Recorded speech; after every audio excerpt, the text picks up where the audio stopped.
Agitarsito sunflower.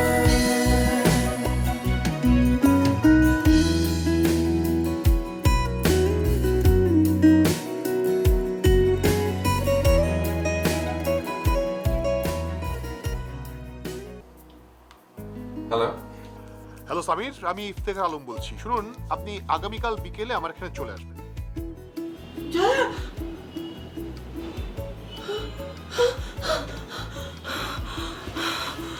কি হলো? এমন করছো কেন? আমি না একটা দুঃস্বপ্ন দেখেছি। দেখলাম আমার জয়া মা। তাই আমি একটা জুস ফ্যাক্টরি করার প্ল্যান নিয়ে এসেছি। প্লিজ আপনি শুনেন তো। সাইকেল প্লিজ, আমাকে একার মতো কাজ করতে দেন। আর আপনি কি কাজটা করতে চান তাহলে আপনি করেন, আমি চলতে থাকি।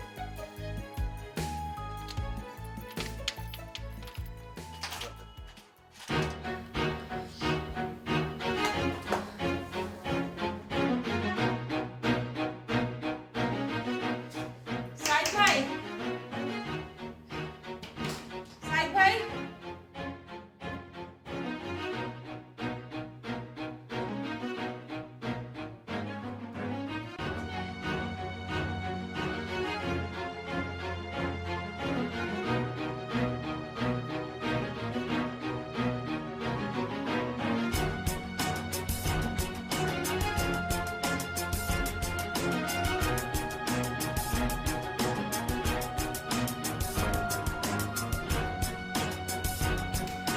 কি বলো কি?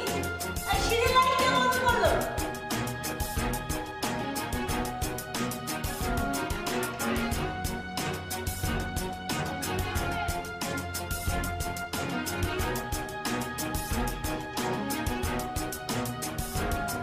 শুনতে পাচ্ছেন?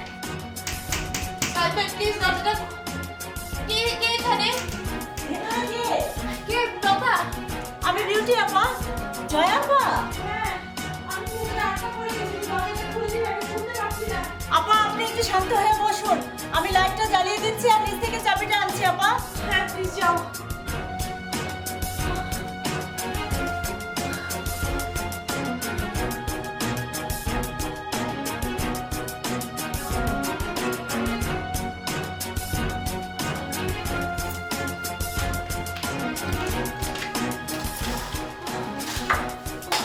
Thank you, beauty. আপা, thank you. একটু শান্ত হন আপা, আসুন।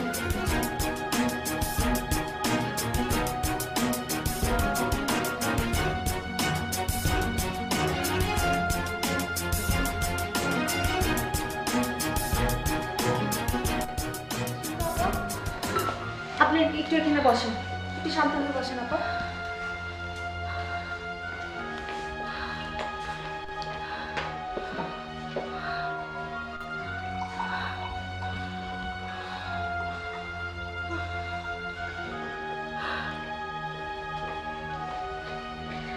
এনে আপা, পানিটা একটু খেয়ে নিন।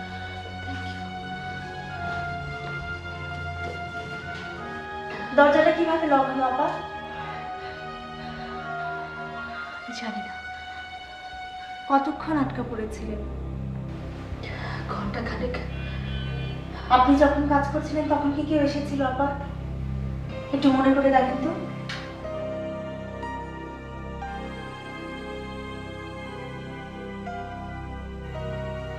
দরজাটা বাইরে থেকেই লক করা ছিল, আর কেউ আপনার সাথে শত্রুতা করেই এই কাজটা করেছে।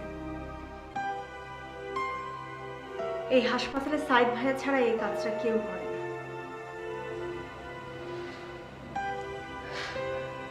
রাতে নিশ্চয়ই কোনো খাওয়া হয়নি আপনার। আপনি একটু শান্ত হয়ে বসুন, আমি দেখছি কোনো খাবারের ব্যবস্থা করা যায় কিনা আপনার।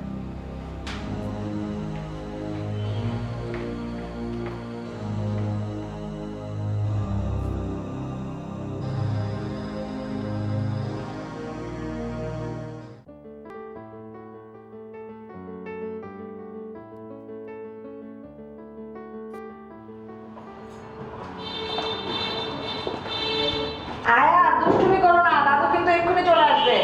দাদু কি বিমানে আসবে মা? ও বাবা এই শব্দ কোথা থেকে শিখলি? এখন তো ফ্লাইট বলতি। আমি শিখেছি। এই বুয়া, এই কি রে? সেই কখন থেকে ঘুরে ঘুরে করছিস? হ্যাঁ, এইসব করলে আজকে বাকি কাজ কখন করবি? এই গাছটা এখানে কেন এখনো? জায়গা মতো রাখ। আরে এই, তুমি নামো তো নিচে, না নিচে নেমে ফেলো। না, একটু দুষ্টু হয়েছে। এই যে বৌমা, তুমি এখনো এখানে কি করছো? তোমার কি রান্না বান্না শেষ? তোমার শ্বশুর তো আসার সময় হয়ে গেল। তুমি তো জানো তোমার শ্বশুরের অভ্যেস বাইরে কোনো কিছু খাবেন না। হ্যাঁ, এত দূর থেকে আসছে। রান্না বান্না রেডি তো মা? মা আমার রান্না সব রেডি, বাবা আসলে আমি গরম গরম সব সার্ভ করবো। আর শোনো বৌমা, ইরফান কি সময় মতো গাড়ি নিয়ে এয়ারপোর্টে পৌঁছেছে? একটু ফোন করে দেখো না। বাবা তো ঘুমাচ্ছে দাদি। কি ঘুমাচ্ছে? আশ্চর্য! আমি কালকে বারবার করে বলে দিলাম যে তুই এয়ারপোর্টে গাড়ি নিয়ে সময় মতো থাকিস, তোর বাবা বয়স্ক মানুষের লাগেজ নিয়ে সে টানাটানি করতে পারবে না। আজ সকালে তো বারবার বলেছি, এখন তুমি বলো তো এটা কোনো মানে হলো? মা টেনশন করেন না, স্বামীর গেছে তো বাবাকে আনতে। স্বামীর কেন যাবে? আসলে বৌমা শোনো, ওই ইরফান আমার কোনো কথা গুরুত্ব দিচ্ছে না। তুমি কিন্তু কথাটা মনে রেখো, ব্যাপারটা ভালো হচ্ছে না। আয়া চলো বাবা, লন্ডন চলো। লন্ডনে এখানে বল না। এই বুয়া, সব কাজ পরিষ্কার করো, তাড়াতাড়ি মুছে গুছিয়ে এগুলো নাও।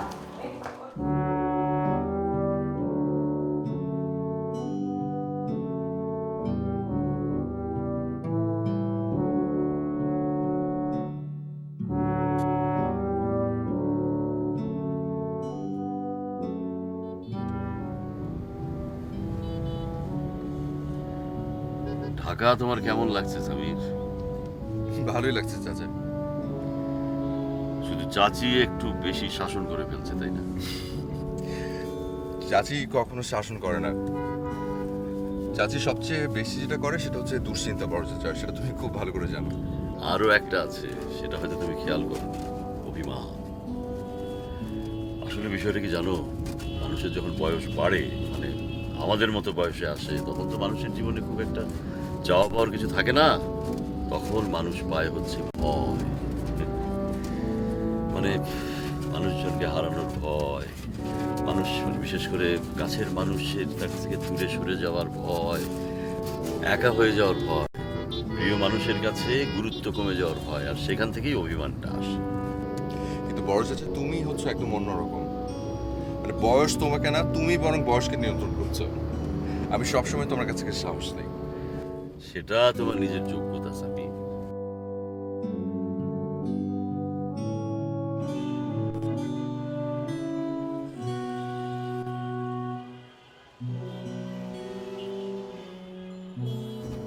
আচ্ছা, এই ঢাকা শহর দিন দিন অনেক ব্যস্ত হয়ে যাচ্ছে, তাই না?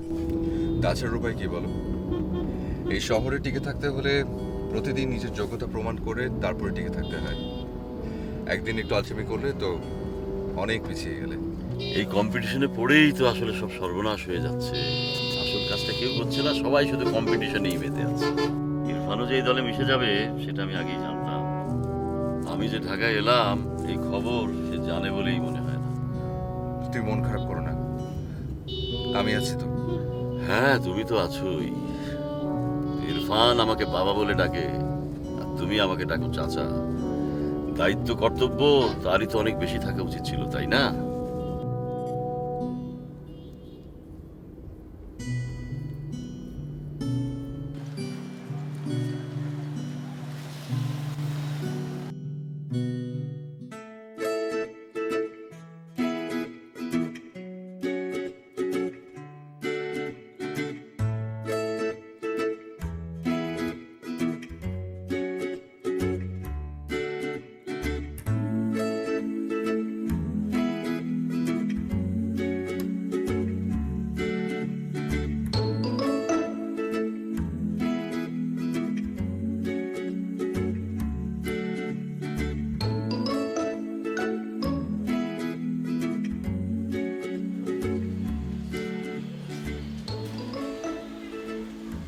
মা দেখো তো কোন জিপটা পরবো, কোনটা বলে বেশি ভালো লাগবে।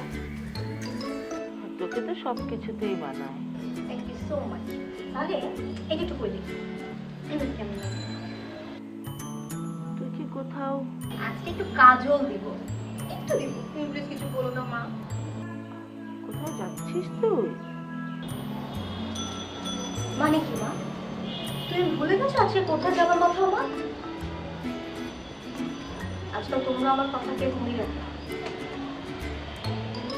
কিছু মনে করিস না, আজকাল না আমি সব কিছু ভুলে যাচ্ছি। কে কি আমাকে বললো, কোথায় কি রাখছি, আমার না কিছুই মনে থাকছে না রে। এখন মনে হচ্ছে আমার বয়স হয়েছে। তোমার না হয় বয়স হয়েছে, কিন্তু আপু, আপু কি অজুহাত? আপু কি ভুলে গেছে আজকে আমি কোথায় নিয়ে যাওয়ার কথা? যেখানে যাস মা, মামাকে নিয়ে যাস। মা তোমরা কি পেয়েছো বলো তো? হ্যাঁ, আমার কি কোনো স্বাধীনতা বলে কোনো কিছু নেই? আমি কোথাও যেতে পারি না, কোথাও বের হতে পারি না। মানে সব জায়গায় যেতে হলে কেন আমাকে মামাকে সঙ্গে নিয়ে যেতে হবে? তুমি বলো, আমি যখন কলেজে ভর্তি হবো কলেজের সময় আমাকে একা যেতে হবে। প্রতিদিন কি মামা আমাকে নিয়ে যেতে পারবে? যেতে হবে না। প্রতিদিন কি মামা আমাকে নিয়ে যেতে পারবে? আর তোমরা দেখো, আজকে আমার কলেজে ভর্তি হওয়ার ডেট ছিল, তোমরা সবাই ভুলে গেছো, এমনকি আপু। কোথায় যাওয়ার কথা ছিল? দেখেছো, আমি এই মাত্র বললাম যে আমার কলেজে ভর্তি হওয়ার কথা ছিল, আর তুমি এখনই ভুলে গেলে। আচ্ছা, জয়া আসুন, তারপর যাস। ঠিক আছে, আমি যাবো না আজকে। যে আপু আসলে আমি যাবো।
আরে দাদু ভাই, কেমন আছো তুমি? হ্যাঁ, ভালো আছো?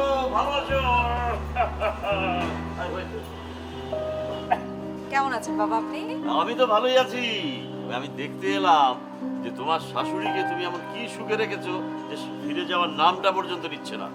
মা ভালোই আছেন, এবার আপনাকেও যেতে দিব না, আপনি এবার আমাদের সাথেই থাকবেন।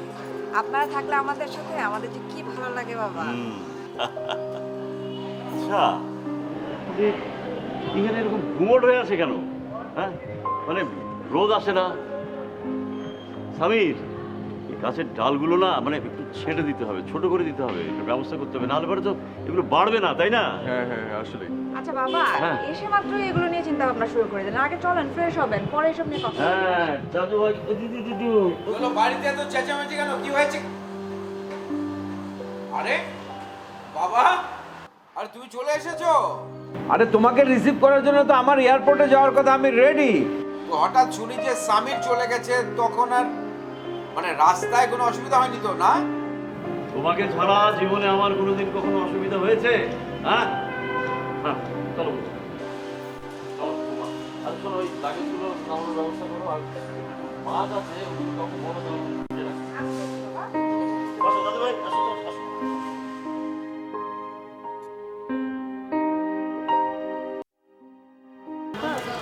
কয়তলায় যেতে হবে? আপনি একা উঠতে পারবেন তো? হ্যাঁ আমি পারবো, তুমি এসো না, চা খেয়ে যাও। না পা, আজকে না, অনেক দূরে যেতে হবে তো, দেরি হয়ে গেলে বাসায় চিন্তা করবে। বিউটি, আমি তোমাকে কি বলে যে ধন্যবাদ দেবো আমি জানি না। তুমি তুমি আমার জন্য এত করেছো, এত ভালোবাসো আমাকে, কেন বলো তো? আপনি খুব ভালো মানুষ আপা, তাই আপনাকে ভালোবাসি। আপনি যান, ঠিক মতন রেস্ট করেন, আমি আছি আপা।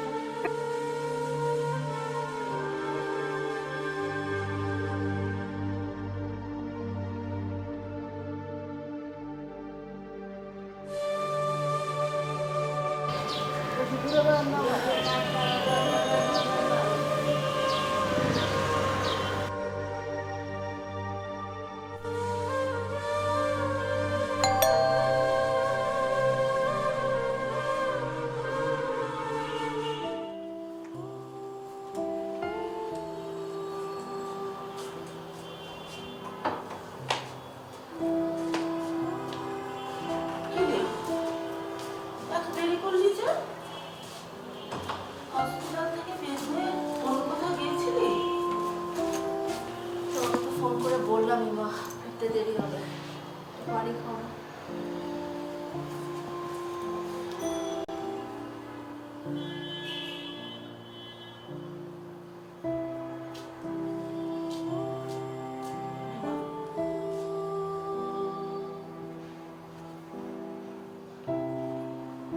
আমাকে তো বলেছিস, কিন্তু এদিকে নিশি রাগ করে চলে গেছে। তুই নাকি বলেছিলি ওকে নিয়ে কলেজে যাবি, সেটা তো আর আমি জানতাম না। তাহলে তো তোকে সকালেই মনে করিয়ে দিতাম ফোন করে। ওর কলেজে নাকি খুব জরুরি কাজ ছিল আজকে। তোমাদের কোনো কাজ কি মা আমাকে ছাড়া হয় না? আমাকে ছাড়া কোনো কাজ করতে পারো না তোমরা? নিশি তো এখন বড় হয়েছে নাকি? ওকে বলবে ওর নিজের কাজ যেন ও নিজে করে, সে অভ্যেস যেন করে। আজও মেয়ে তো, তুই কখনো বলিস নিশি ছোট, ওকে যেন একা কোথাও না পাঠাই, আবার এখন বলছিস ও বড় হয়ে গেছে।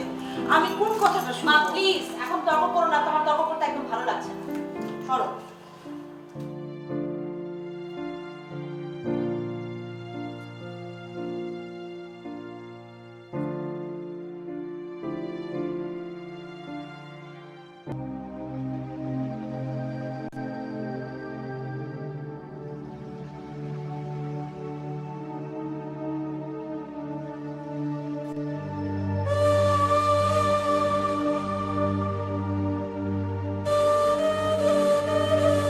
কান্না নয় জয়া, এরকম তোমার সামনে অনেক শত শত ঘটনা ঘটবে, বিপদ আসবে, কিন্তু তার তো তোমার ভেঙে পড়লে চলবে না।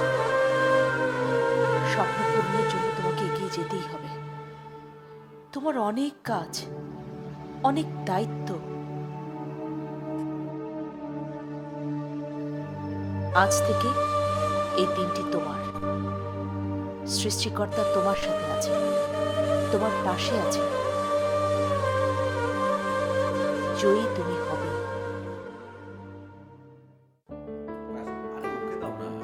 না না, চাচা আসুন না। না তুমি নাও। নাও। দেখি দেখি দেখি বাবা, গরম। মা অনেক হলো, এবার আপনি একটু বসেন তো, সবার সাথে খান।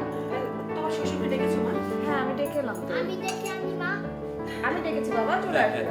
তুমি এখানে বসো তো, তুমি খাও, তুমি খাও। থাক না। খাও।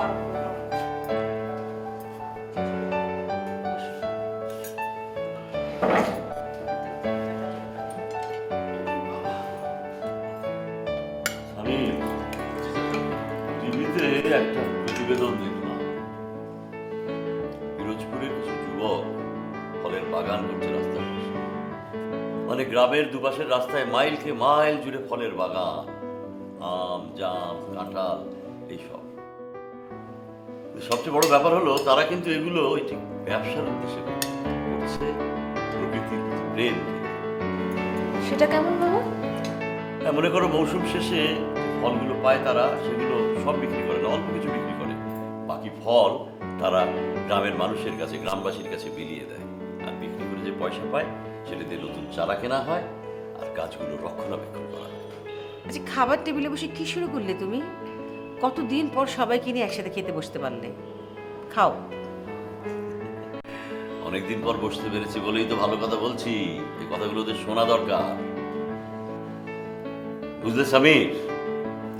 তোমাদের যে জেনারেশন না, তাদের আলাদা একটা ফোর্স আছে, শক্তি আছে।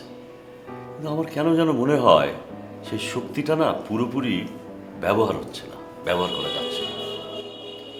আমার কাছে মনে হয় কি চাচা, এর পেছনে দুটো কারণ আছে। নাম্বার ওয়ান হচ্ছে বেশিরভাগ মানুষেরই ধারণা যে স্টাবলিশমেন্ট মানেই হচ্ছে চাকরি, মানে স্টাবলিশড হতে হলে চাকরিই করতে হবে। আর নাম্বার টু হচ্ছে অবশ্যই তাকে ঢাকায় আসতে হবে। যে দুটো ধারণাই হচ্ছে ভুল। স্বামীর খেতে বসে এত ভারী ভারী কথা বললে হজমে অসুবিধা হয় বাবা।